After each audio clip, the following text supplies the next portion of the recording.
नमस्कार. प्रेमिलास रेसिपीमध्ये तुमचं सर्वांचं खूप खूप खूप स्वागत. आज आपल्याला डब्यासाठी गावरान हरभऱ्याची मस्त अशी झणझणीत उसळ तयार करायची.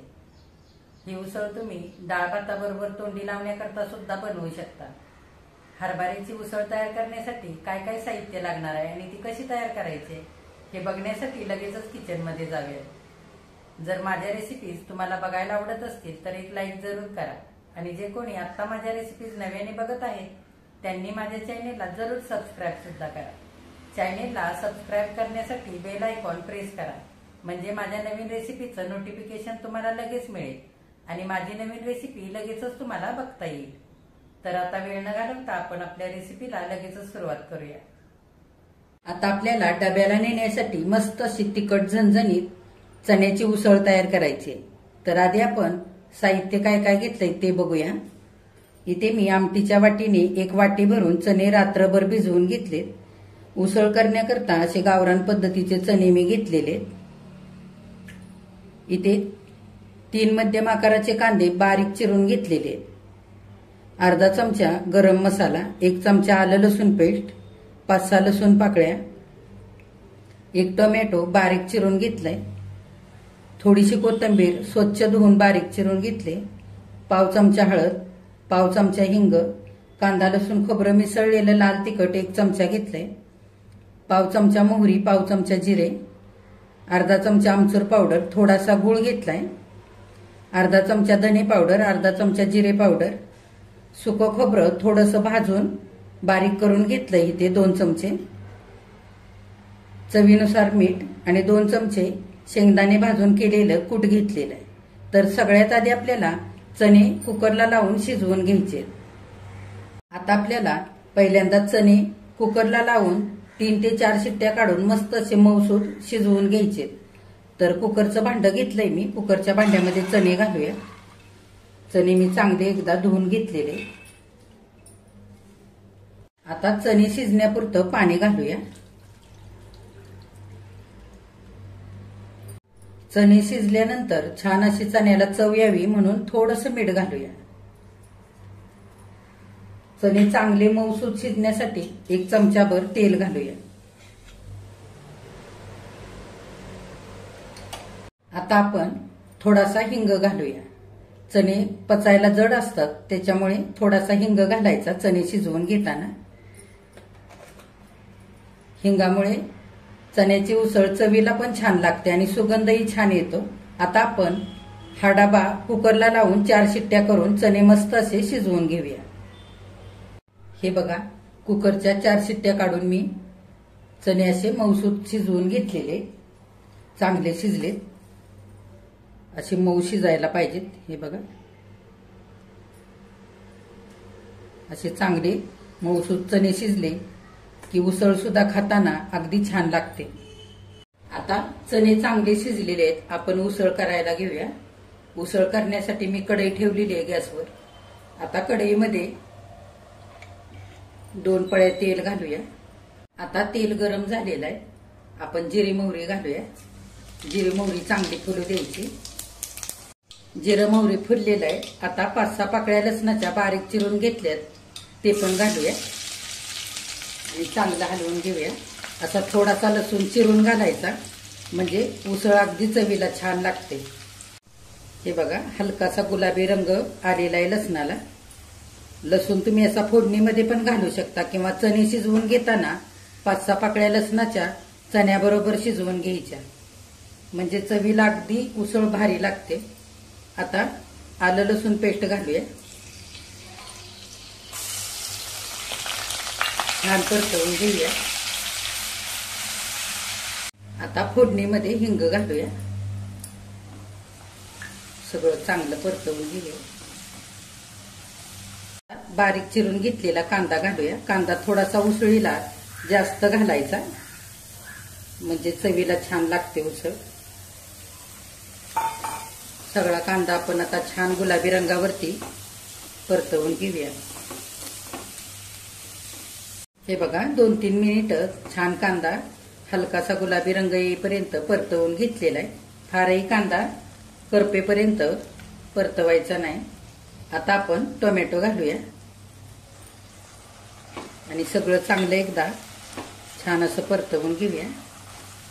हे बघा, मिनिटभर टोमॅटो घातल्यानंतर तेलावरती सगळं मी चांगलं परतवून घेतलेलं आहे. आता टोमॅटो मऊ होऊन चांगला शिजण्यासाठी आपण झाकण घालूया 1-2 मिनिटांकरता. 2 मिनिटं झालेली आहेत. आता आपण झाकण उघडून बघूया.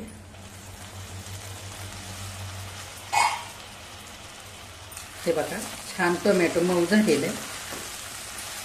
आता आपण सुकं खोबरं थोडंसं भाजून बारीक केलेलं ते घालूया.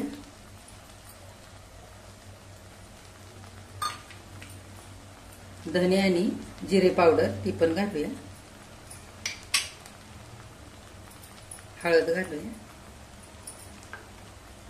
गरम मसाला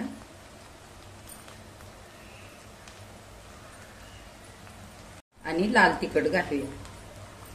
आता सगळा मसाला चांगला आपण एकजीव करून घेऊया.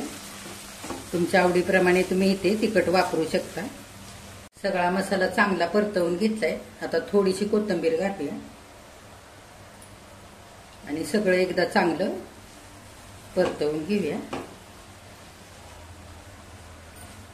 आपण शिजवून घेतलेले चणे घालूया. पाण्यासकटाच मी घालते. मी इथे चणे शिजवताना अगदी थोडंसं पाणी वापरलेलं आहे.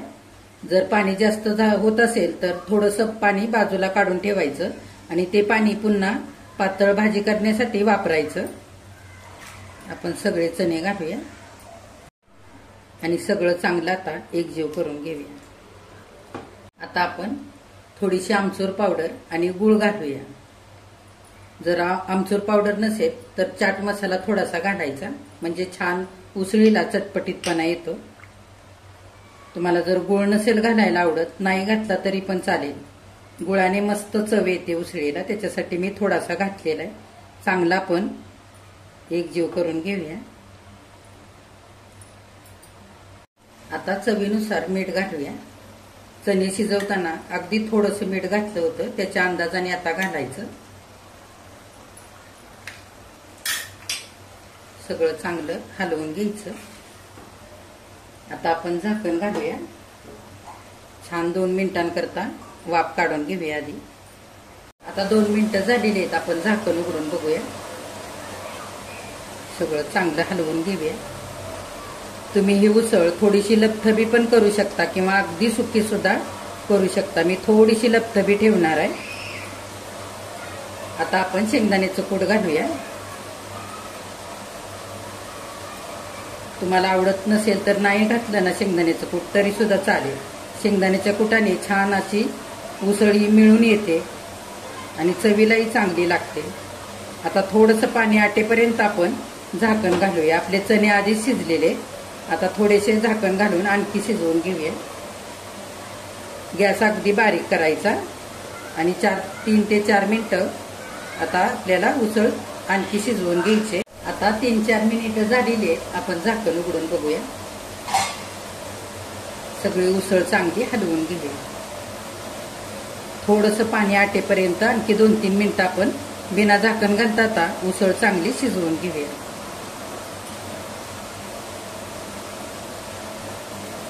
आता 2-3 मिनिटं आणखी झालेले. बऱ्यापैकी उसळीतलं पाणी आटलेलं आहे.